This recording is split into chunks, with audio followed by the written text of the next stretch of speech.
Pleasure to meet you all. Things we're going to discuss today, right? We're going to go through a quick intro, who we are, why we're talking with you, right? Build some credibility right there. But then we're going to go into the SDR role and responsibilities, right? What a typical day looks like. We're going to go into the good part about the pay and the compensation to make sure that whatever you're seeing on the market there, if you are looking for a job or if you're preparing to start that process, you know what is a fair market rate. We're going to do some career pathing, show you where you could go, right, by taking on this career. A little bit of Q&A, and at the end, it's going to be a quick bit that we call the HireTraining Challenge. Everyone sound good? Can I get a thumbs up either on the chat or? Perfect. Sounds good. All righty. So this is Ian. Ian, I'm going to let you introduce yourself, my friend. Cool. My name is Ian Bethay. I am the co-founder and CEO of HireTraining. Also, background is in medical sales and technology sales. So I worked at a Fortune 100 medical company, essentially selling as well as training and mentoring different sales reps coming in. And then doing the same in a SaaS network and managed services organization. Now, obviously, on top of being the CEO and co-founder of HireTraining, I'm also the CEO and co-founder of Revolve Medical, a medical device organization and distributor. And a UCF grad, so go Knights. Perfect. Have to throw that in there. I'll start with the most important bit. UCF grad as well. There we go. I'm the other co-founder of HireTraining, right? Running some of the operations, but also one of the instructors along with Ian right now. Looking to get a lot more into startup sales consulting. I love anything to do with startups. So that's been one of my large passions. And prior to that, I was working for a Fortune 1000 company as an account executive, taking deals from the beginning to close. But I've trained and led many recruiters in the past. So that has also been one of the skill sets I've been able to build. But that's a little bit about us. But let's start talking about what it means to be an SDR. So an SDR is a sales development representative, right? You are literally the champion. You are the front line of your company in the market. So your whole goal is to generate new business opportunities, usually in appointments or demos, right? And Ian, I know what we look for from an SDR or from even a recruit trainee, someone coming in to HireTraining is adaptable, curious, optimistic. Coachable is a big one, right? If you don't want to be in the position or in the role, then we can't really help you out, right? And no SDR manager will be able to as well. You got to want it. But Ian, what I want you to talk about a little bit here, we talk about this a lot, but there's a defined target market strategy for SDRs, and there's kind of a Swiss Army knife. What does that look like? So Merrick, I appreciate what you said about adaptable, curious, optimistic. Optimism is the big thing for me. If you have a positive outlook and really excited for each day, you're gonna win no matter what eventually. So defined target market, in a SDR role, SDR stands for Sales Development Representative. So you're developing new business for your organization, basically. Like Merrick said, you're the front line kind of kicking in the doors. So a defined target market would be your organization essentially directing you towards a specific product or service offering, and then a specific industry they want you to target, and they're going to turn you essentially into the Navy SEAL of that industry. They're going to make you specialized and make you an expert in selling into that specific industry with that specific product and service. A lot of larger companies will do this because they tend to silo their sales organizations. A Swiss Army knife, kind of how I like to operate. I liked to operate as an SDR, was more so somebody who is like a sales project manager is what I'll call it. So you get put on different upcoming and emerging technologies, for example, or different target industries and verticals that people are trying to get into or your organization is trying to enter.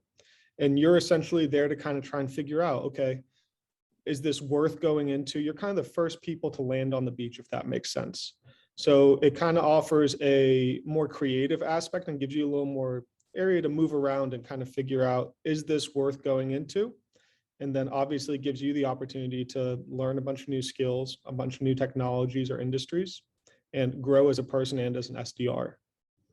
Yeah, I think one of the big things too that I just want to point out that sales can sometimes get a bad rep, right? Everyone goes, "Oh, you're the car salesman," but those days are long gone. It's actually much more of a consultative and problem-solving role than ever before, because anyone can look you up on the internet, figure out what your company's about, right? But it's all about you going to them with different pain points that they don't even know they have yet, because you know the industry so well. So when we say that you're on the front line of the market, that's exactly what we mean. Some of the responsibilities, Ian, do you want to take us through this real quick? Yeah, I'd be happy to. So as an SDR, your responsibilities, they're generally the same overall in any organization you might enter, with a few changes here and there. But first and foremost, you're there to learn and be able to absorb new companies and new products quickly and efficiently. That's what we were talking about with being the Swiss Army knife. You might be told 1 month, hey, we need you focus on product A and industry A. And a month later be told, hey, we need you to shift all of your focus over to this product now and see if that new emerging technology is worth it for us. So the ability to absorb information and learn on the fly and quickly is great. And it can sometimes feel like drinking from the fire hose. And it's really why we push people to, especially when I was, hiring and currently hiring for my own companies, to have a background in sales before they become an SDR and have an idea of the structure and how they'd approach gaining new business before they enter that career. Purely because, if you're being thrown a different technology every month or a different product every month or different industry, you don't want to be learning to sell something on top of that at the same time. It's going to give you a lot of trouble to specialize in those industries if you're just learning the basics on the fly. Merrick, anything to add before I keep going there? No, nothing at all. Perfect. And then understanding an ICP, which is your ideal client profile, that's extremely important. And what that comes from is originally the training, and then understanding who am I selling to in that industry? Who is the key decision maker, whether it's a financial executive or a user decision maker? So the 3 types of people that will make a decision, and then how can I profile them to efficiently reach out to them? So how can I decide, okay, this is the type of person I'm looking for. This is the make and model, if you will, of the individual. And now I know exactly who I need to go after to close new business. And your responsibility on top of that is, there's millions of companies in the world. You have to be able to source and sort through new companies and contacts to be able to provide that ideal client profile, to be able to find those decision makers and identify them. So you have to have an efficient understanding of exactly what you're looking for, and you have to know where to look too. So that goes finding phone numbers online, whether it be with Boolean searches, advanced searching, LinkedIn scraping, or for that matter, a technology your organization might give you. But finding phone numbers, emails, contact info, where they went to school, their alma mater, whatever it might be, is extremely important. And all of those things fall under your responsibility at the end of the day when you are an SDR. Yeah, if you are taking notes right now, I would really look at these 3 right here. This is going to be the beginning of how you build your business, right? And this is a very entrepreneurial skill too. You have to understand who you're selling to, right? If you don't understand who you're selling to, you're going to be wasting a lot of your own time and those customers, right? Then you have to identify who can make the freaking decisions, right? Who has control over the money? Who uses this every day? Who's the executive? And then last but not least, you got to get that contact information somehow. That's one of the larger things we teach at HireTraining. It's how to get contact information, because that might be one of the most difficult parts, especially if your company doesn't have any technology to do that.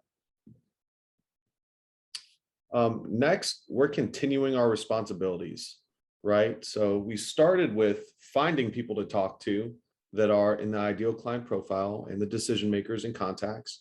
But now it's how do we get them from a point where they're in a database to talking with us, right? Generating interest about what we're doing, what we're selling. And the way we do that is we set appointments through prospecting activity. That's cold calling. You've all heard of that before. Emailing, direct mail even is a big one. Videos. And look, if you got enough money, send a few carrier pigeons.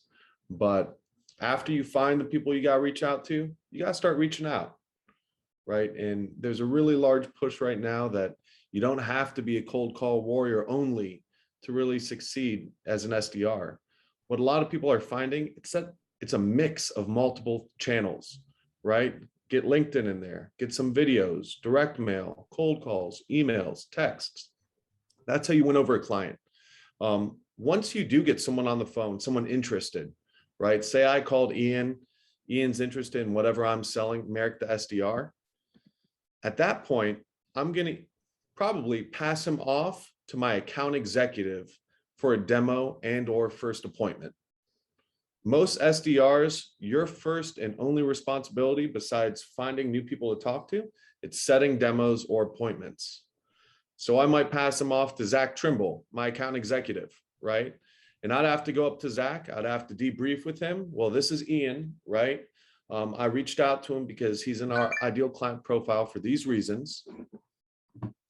And this is why I think he would buy, right? You go through all the various reasons why he'd be a good candidate. In some cases, you might not have an account executive behind you, right? So you might be running this whole deal from sourcing the company to closing them up. I do find that's a bit rare when a company has an SDR structure, sales development representative structure. But Ian, what do you got to add on this? So I'll talk about the SDR role in general. It's probably the most important role in a sales organization because it's the hardest thing to do. You're the first person to reach out to this company and they haven't heard from anyone in your company. They have no idea what you do. And you have to convince them to take a call. From a cold call, a carrier pigeon, as Merrick said, smoke signals, emails, whatever it might be, you have to be profound and convincing enough for this person to say, I'm going to take an hour out of my day and talk to some people about something I have never heard of and don't know, So while it might seem like the first step into sales, it's by far the most important role in a sales organization. And people that are truly successful in this role end up moving up very quickly in companies because they see that it's difficult to do. And they know if you can do this, you can handle a conversation that's given to you by an SDR as well. Well, what I love about this skill is it's an entrepreneurial skill at heart, right? For any of you out there that are listening to this that have a drive to own your own business, you're going to have to be the curator of all that business from the starting point, right? And this skill is going to give you that confidence to be able to know that you can do that. And you're going to have a plan on how to do it. So just to recap this slide, from an SDR point of view, your goal is to get demos and appointments, right? A demo might be for a tech company, an appointment might be for service or a different type of company. At that point, you might have a pass off. You're going to pass it to an account executive that is going to try and take that deal from your demo or appointment to close an implementation. And last but not least, part of your job is managing all this data. You're going to have multiple clients at different points in your process, right? And you're going to have to input contact information. So there is a data entry part to this and an organizational part. And you'll be using technology like Salesforce, Excel, Outreach, and many others, SalesLoft, you name it. But here's something that is completely crucial to your success as an SDR. If you haven't heard of this before, they're key performance indicators, KPIs, right? If you look at any of your job descriptions, if you are in the job hunt right now, you're probably going to see KPI. Basically, KPIs measure your activity. This is how companies go, all right, we want to make this amount of revenue at the end of the year, and they back out all the details. Well, if we need this much revenue, we need this many deals. If we need that many deals, we have to get this many appointments or demos. If we get that many appointments or demos, we need to make this many calls. So your company that you're going to go to has found a proven way, and they've put quantitative numbers to it that you can find success. And they'll give that to you right off the bat. They'll say, hey, Ian, these are how many phone calls or dials you have to make. These are how many emails you have to send. Here are the number of appointments you should have per month or per week. And here's your quota at the end of the year. So if you take a look at these right down here, these are some of the more typical KPIs, but everything you're going to do in sales is measured. And what I urge you to do is don't look at these like I have to get these done, right? Blow past them, right? This is just a map to success. Ian, what are your thoughts? As far as KPIs go, your organization has them there for a reason. Like Merrick said, it's to really get business closed and start moving deals along. And they've specifically figured out what needs to happen in order for that to be the case. But a lot of people in sales, they confuse KPIs as what they need to do as opposed to minimums as well.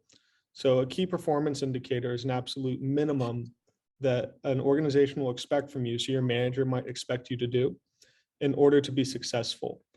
What companies will look for from salespeople that they want to promote or give raises to or move up the chain and grow into management roles, for example, is people that don't view this as a minimum, but rather, or don't view this as a limit, but rather a minimum. Sales is sadly, it's at the start of your career, at least, it's not a game of inches. It's not a game of minimums. It's a game of how much time can I put in? How committed can I be for this short amount of time to put myself ahead? If you can get ahead in an SDR role, you'll be a lot better off than if you just try and do the minimums and keep up with everybody.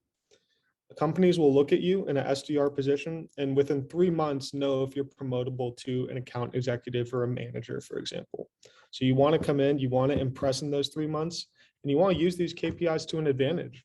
You want to say, you gave me these minimums and I doubled them because I'm so committed to being the best and I'm going to be the best that you have.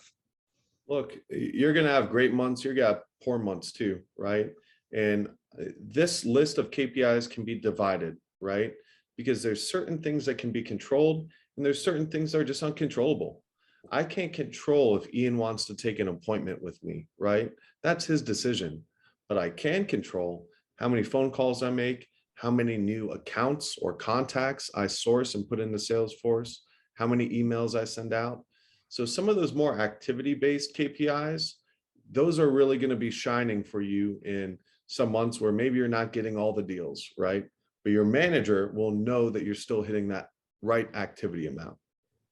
A lot of people might hear the term that in sales, you're in control of your own income, your own destiny, whatever it might be. And that's why people like those production roles.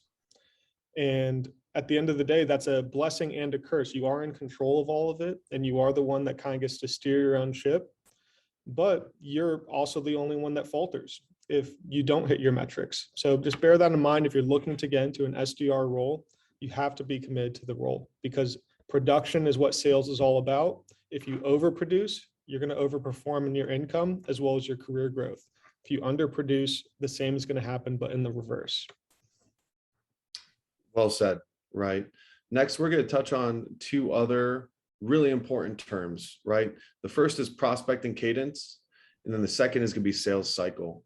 So Ian, do you want to take prospect and cadence for us, please? Sure. So a cadence is really simple. What we mentioned earlier, so cold calls, emails, videos, voicemails, smoke signals, carrier pigeons, Telegram, whatever you want to call it, whatever you got to do to get a hold of somebody. All of that is organized into what's called a sales cadence or a prospecting cadence. So think of all the things I just mentioned, all the different ways to get a hold of somebody. Instead of just blindly doing that as much as possible, you want to organize that so it's in a professional and organized and efficient manner as well. So this could be as simple as keeping track of this 1 week, I'm going to do an email and a voicemail. The next week, I'm sending over that carrier pigeon and sending a video on LinkedIn messaging as well. Whatever it might be, if you have a consistent cadence put in place, it's not only going to make you more likely to get a hold of somebody, but it's going to make you more efficient and allow you to reach out to more organizations, which at the end of the day means more commission coming in, more money for you. So to remain organized in your outreach is a key, and that's really what a cadence is used for. It's used to better you as a salesperson and allow you to focus on the one important thing, not on if you have to send an email, not if you have to send a voicemail. It automates that, and it allows you to focus on your conversation you're about to have with the client. It allows you to sit there and just think about what you're going to talk about. If you're cold calling someone, you got enough to think about already, right? So you'd rather make the emails, the voicemails, whatever it might be, completely automated and just have a system set up, which is why the cadence is so important. Definitely. Like you said, just makes your life easier, right? Because now in your head, you go, all right, I found the contact info for this company and for the decision makers. Now I just plug them into my cadence. The first week I do this. The second week I do this. The third week I do this. Look, it's not enough to just cold call someone or just email someone anymore, right? Or just show up to their office anymore. You have to use all different variables of communication, and that's going to be the best way to get in front of them. We're moving next to the sales cycle. So what the prospecting cadence is, it's all the actions that it takes to get an appointment, right? So once you have an appointment with that prospect or that company, your prospecting cadence will be done for them. But let's say the appointment goes well, right? I get Ian on the phone. He loves what we have to sell. After the first appointment, we'll start our sales cycle. So this is another pattern in which you can put various meetings, demos, development meetings for your product and share that with the prospect. So you both have a timeline and an understanding of how this is going to be sold and implemented. It's another way to organize yourself, right? If I'm a tech company, after the first meeting, I might have a demo of the technology, right? So I get Ian on, he gets to look at the technology, appreciate it, and then I might have maybe a proposal meeting, right? And after the proposal, an implementation meeting and the deal's sold. That's what the sales cycle would look like for maybe a basic tech company, right? Each company differs. Some have much more robust sales cycles. Some are really quick, right? If you're selling a COVID test to someone, or if you're selling pencils, right?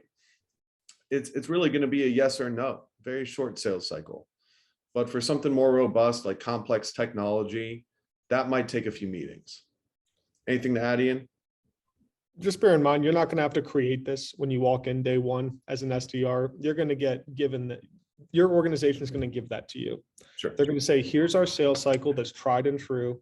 But the important thing for you to understand what a sales cycle includes and what it is exactly is so you can understand why they have this cycle in place. Why is that demo important at that point?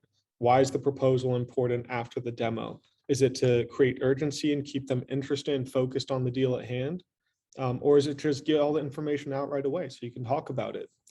You'll be able to have those thoughts and have that understanding if you focus on understanding why the sales cycle is made the way it is. But your company will have that for you.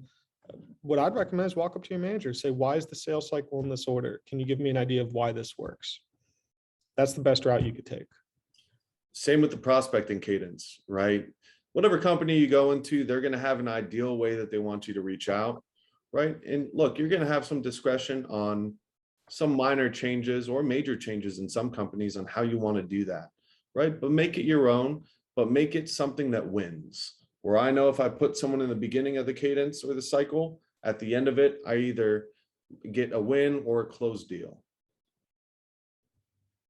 So look, this is something that we're going to go through our typical days, right? When I first started, I started off as an entry-level recruiter, right? But entry-level recruiters, entry-level sales, entry-level SDRs, you're going to have a very similar day. I'd start 8 to 9, just sourcing, right?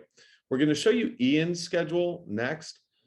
The point of mine is I always liked to split up my activity so I wouldn't get bored of doing something, right? It kept everything new and engaging, right? So I'd start off 1 hour of sourcing. Sourcing is finding new companies to call and finding new contacts and then putting them in Salesforce. Then I'd hit a call block, 9 to 10, right? Maybe calling East Coast companies.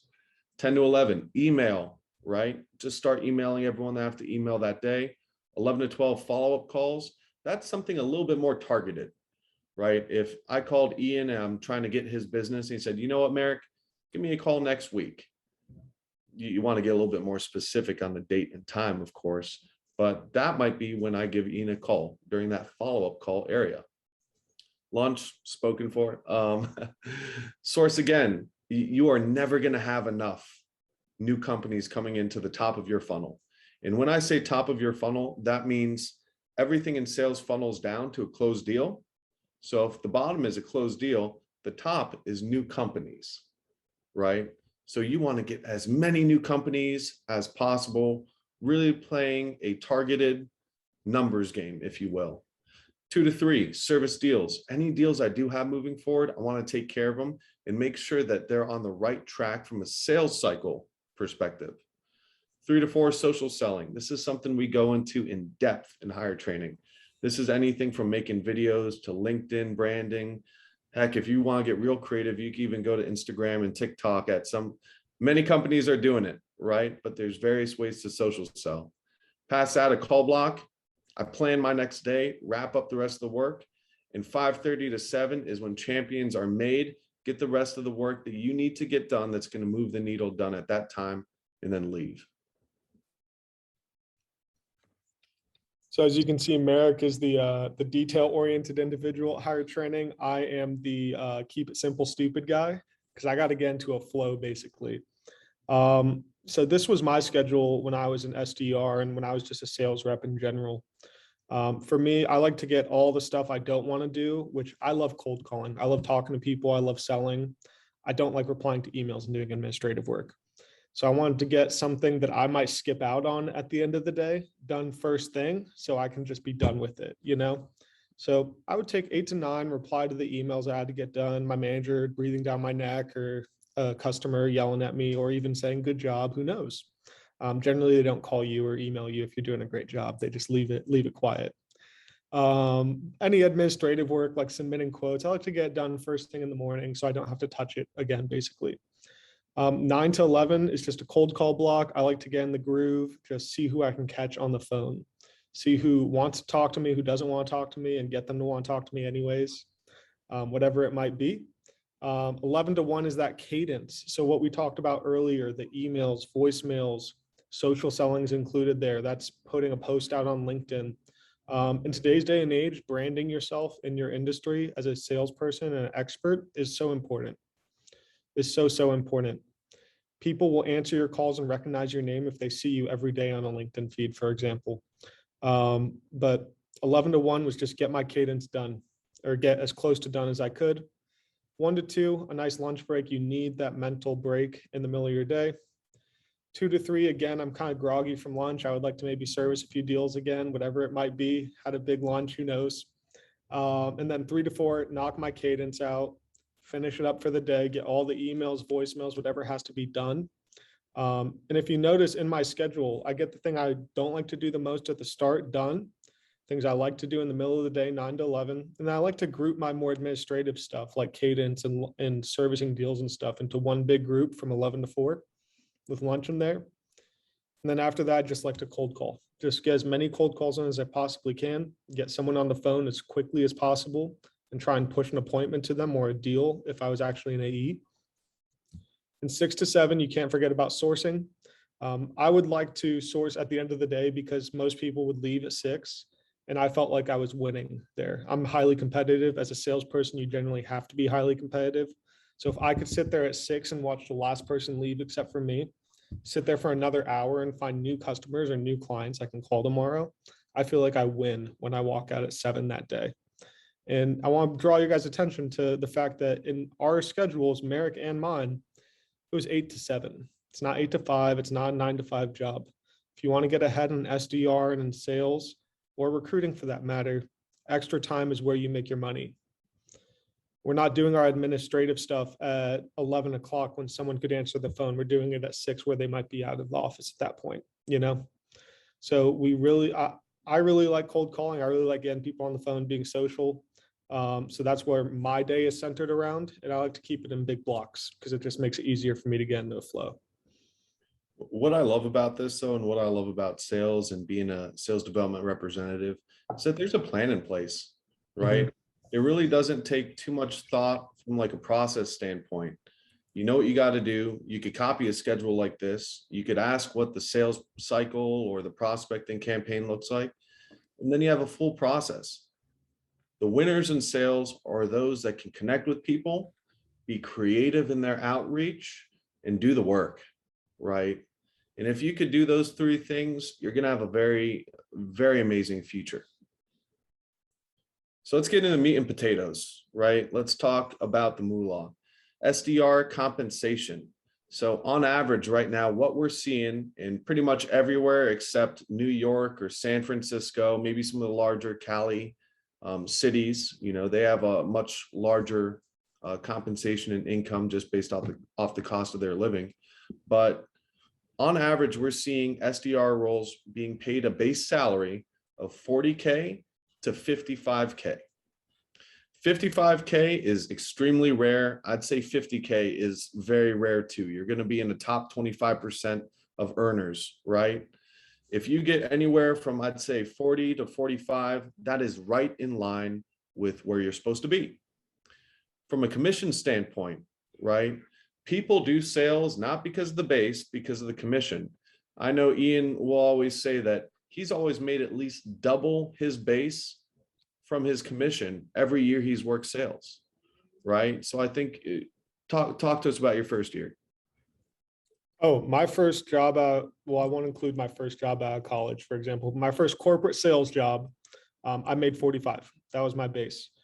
And, I kind of hit the ground running, wanted to focus on making as much as I can, money motivated, like a lot of salespeople, and was able to make 45K or over 45K in commission that year.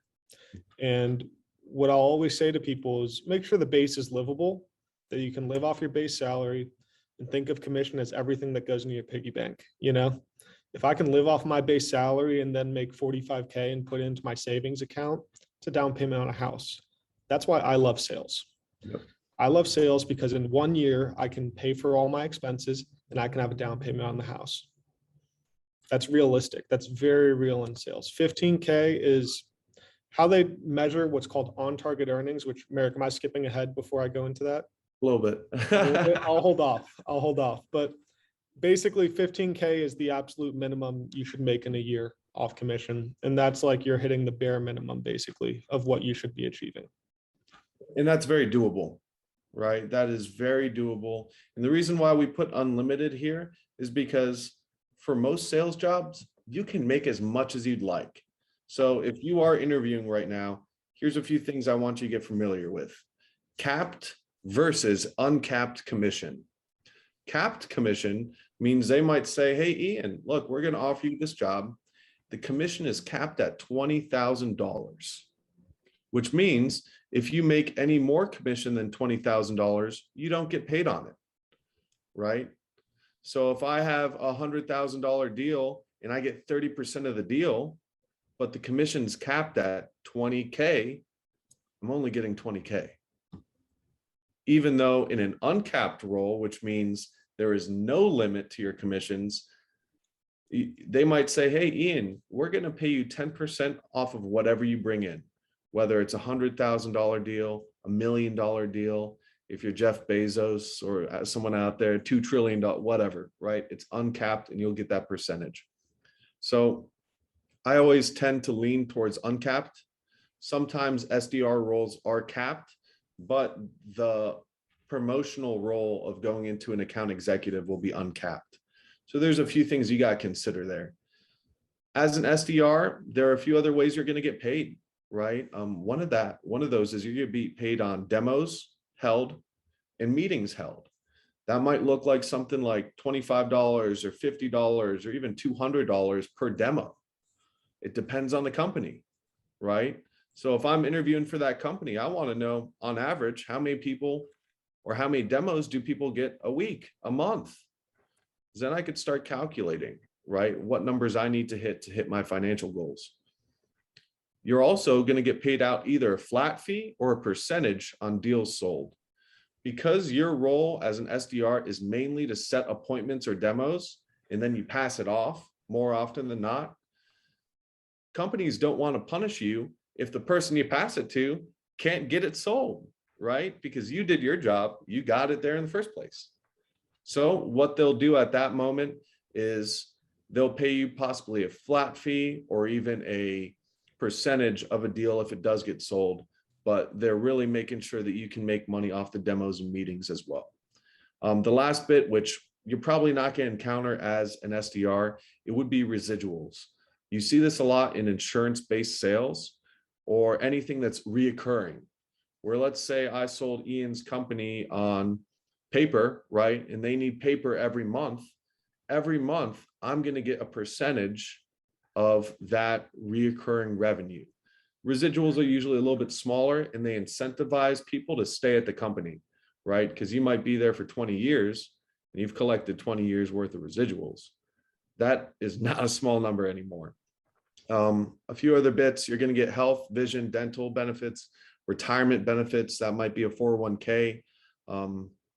Make sure that you're getting that, right? That is the par. Everything you see right here is the par for an SDR role.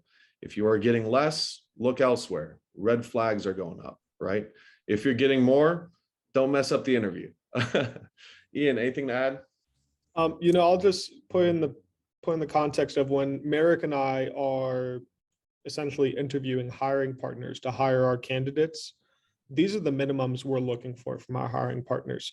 Generally, we'll look for a base anywhere from 40 to 55. An uncapped commission is generally what I'm looking for, no matter what. I don't really want to place people into a capped commission role. And I really urge people that are getting into SDR or sales roles to not do that as well. So uncapped commission, and we'll look for either one or two other ways to get paid. So if that's off demos and meetings on top of an uncapped commission and percentage, that's great. If it's on the deal being sold, a flat fee, that's great. If it's residuals, that's probably the best option, to be honest, because you just get paid money for something you did a year ago, for example. But when we're looking through hiring partners and trying to find ideal hiring partners for our candidates, we screen for those types of things. And I highly encourage anyone looking to get into SDR roles to do the exact same, to understand what you're being offered and understand that you're doing the hardest job on the sales team. So you should be compensated as such. And it might feel like you're the new guy on the block or the new girl on the block, but don't take a bad comp plan, because at the end of the day, you're working harder than everyone else to get these deals moving. You're starting from 0 and getting it to 1. You have no momentum on your back. So I highly recommend, screening your own comp plans or letting HireTraining do it for you in that matter. Yep. Usually from a HireTraining perspective, we're getting our students and our graduates anywhere from 3K to 10K more than they would have been offered if they did it themselves. And if you ever want to see what Ian and I look like if we were combined, it's this guy right here. So I don't quite have the beard yet. I did once upon a time, not anymore. We're down in Florida, so it's like having a cap in your face. It's not nice. This is what Ian was jumping to a little bit earlier, so I'll let him take the reins. That's why I was jumping to. Oh, okay. On target earnings. Yeah. So it's a combination of your base and commission. So what we were talking about earlier, how you want to look for that 40 to 55K base and the uncapped commission with maybe a few bonuses like residuals or whatever it might be, meeting bonuses. On target earnings, what you want to remember is that these are the minimum expectations that you should make at your company. If you're making below these, that means you're hitting below the metrics your company expects of you at a minimum. So you're probably not going to keep your job that long. So when looking at a sales or recruiting job, you don't want to just look at the base. You want to ask them, what are your on-target earnings? Because that's the true compensation of the job. If you're not hitting that on-target earning, you're probably not hitting what they expect of you. And therefore, you're probably not going to keep your job very long either. So when you look at if we go, Merrick, could you go back one slide, please? So if I'm taking an example here and I have a we'll go in the middle, 45K job with 15K on target commissions, that's on target earnings of $60,000. That's what I can say my compensation is. If I'm not getting to that 60K mark by the end of the year, I underperformed the bare minimums they expect of me. So when I was interviewing for jobs and asked for on-target earnings, I said, okay, that's the floor of what I can make. Whatever past that, the sky's the limit in reality, as long as it's an uncapped commission. Yep. Basically, if you remember what we were talking about earlier with key performance indicators, KPIs, if you hit your KPIs that have been set forth for you, you're probably going to make your OTE, on target earnings. Question down here, can I make more than my OTE? If you have uncapped commission, heck yes. So quick compensation tip, when interviewing with the company, you must understand how you're going to be compensated. My first job that I was out there for, I was so tired of interviewing, and I was a college grad, right? And I was just ready to take anyone that was going to pay me 40K. I didn't understand what their commission plan even looked like. It was like a pre-algebra problem to me. But Their commission plan will allow you to understand how easy or difficult it is to actually sell what you're trying to sell, right? How quick it happens. And you just got to know how you're going to make your money. It's not wrong to approach the subject. They're actually going to make, if you asked me, if I was hiring you, and if you said, Merrick, can you go into more detail about the compensation plan? It shows that you're interested and that you care and that you're invested. And it also shows that you're not scared to ask about money, which someone hiring you to negotiate deals and essentially defend the company's revenue is going to hope that you're not scared to talk about money. Merrick, could you go back 2 slides really quick? Sorry, missed one point. Thank you. So I want to draw you guys' attention to one thing: on target earnings with the combination of commission. This is why it's so integral that when you walk into a job like this, that you have a skill set already in place and you know what you're doing. Because if you don't know what you're doing walking in, you're going to miss out on commissions. And that's where sometimes 30%, if not 50% of your income comes from. So if you don't know what you're doing walking in day one, and you have to learn on the job and on the fly, you're going to miss out on months and months and months of possible commissions paid out to you. Yep. So having an understanding of how to sell and really how to be that SDR and fulfill the cadence, fulfill the sales cycle, everything we've talked about, having a plan, as Merrick said, is important beyond all belief to really hit these on-target earnings. Knowing's half the battle, right? And when I first started my career, those first 3 months felt like I was going through what I thought the motions were, right? But it wasn't until I actually started connecting the dots 6 months, 9 months, a year in, that I looked back and I was like, man, like if I would have known this then, I would have had all those other deals. So I think that's a great point. This is what really excites me about this career. The sales career is one of the most straight lines to C-suite that you can draw, right? There's very little bureaucracy or politics. I mean, you could find a small startup, and if you have the right skill, you could hop into any of these roles. But here's what we're looking at from an SDR perspective: Sales Development Representative. You can be promoted anywhere from 6 months to 2 years. We're working with some companies that they promote you and they want to promote you within 6 to 9 months. That means more base salary. That means better commission percentages and different responsibilities from a selling perspective. Because remember, SDRs are kind of like appointment and demo setters, and they give the demo to an account executive, an AE. So these AEs spend a lot more time closing business instead of finding new business. But the best AEs know how to do both very well. So from an SDR, you could go to an AE, account executive, or an SDR manager, right? Once you're at this point, it takes anywhere from 2 years to 5 years on average to get to a sales director position. From that sales director position, anywhere from 3 years to 5 years to VP of sales. Once you get to this area, it's really about, are you going to make a lateral move to a different company? Are you going to go to a smaller company? And if maybe you're working at a corporate giant, right? Some of these people have been in the chief revenue officer seat or the VP of sales seat for years, right? So it's about vacancies in these seats, which is why we didn't put a time frame on these. But if you realistically look at this, if you came in and you crushed it, you could get to a VP of sales level within 5.5 years. That is completely doable. And let me tell you, that VP of sales, he's probably making anywhere from 200K plus a year, 200, 250, 300K, right? So we're not talking mincemeat here. And for people that really love watching people grow, this management opportunity here is going to be something that you could really relish in as well. I'm going to keep going just for the nature of time. Look, the best thing about sales, people that aren't good at it or don't like it, they're going to say it's the worst thing. But people that are good at it, they appreciate it, they're going to say it's the best thing. And that is, it's in your control. All of it, right? How much you make, how fast you get promoted, if you actually enjoy the job, right? It is all in your control. And you will be paid and promoted based on 2 things: work ethic and results.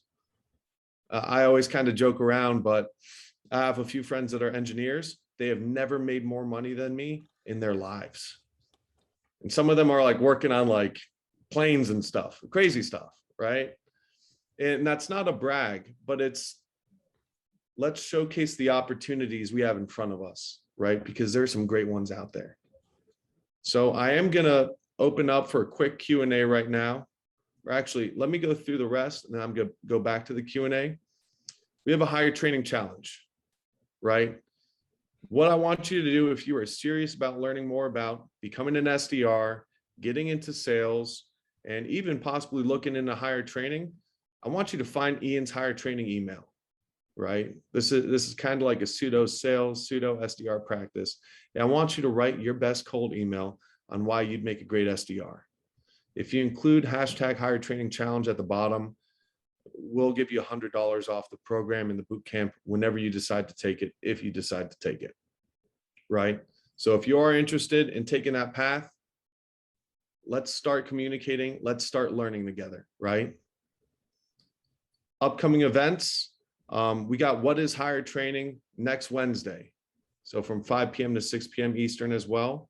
After that, we're going to take a look into medical sales, right? You could be an SDR in many different industries, whether it's tech, medical, services, marketing. So in this particular episode, we're going to look at medical sales in specific. After that, day in the life of a recruiter, right? So it's going to parallel kind of the pace and the feeling of this meeting. And then our next HireTraining cohort starts October 9th. Again, if you want any more info, email us at info@hiretraining.com. And a quick background on that, the reason we are doing medical sales and recruiters, because in the program, when the cohort starts October 9th, you have the opportunity to specialize and essentially choose to either work as a recruiter during the program or as a medical sales rep during the program. So we want to be sure anyone that's interested has a chance to find out a little more information before the cohort starts and can hopefully make a decision as to where they want to specialize while in the program. Sure, definitely. And before we go into the Q&A, another little gift. Thanks for coming, right? I'm proud of anyone that came through because it's showing that you want to grow, right? It's showing that you want to invest in yourself and that you're looking for something else better out there in any way, shape, or form. So I'm always happy to show someone the next step. And part of that would be we are offering a free playbook of how we can get you into your ideal career.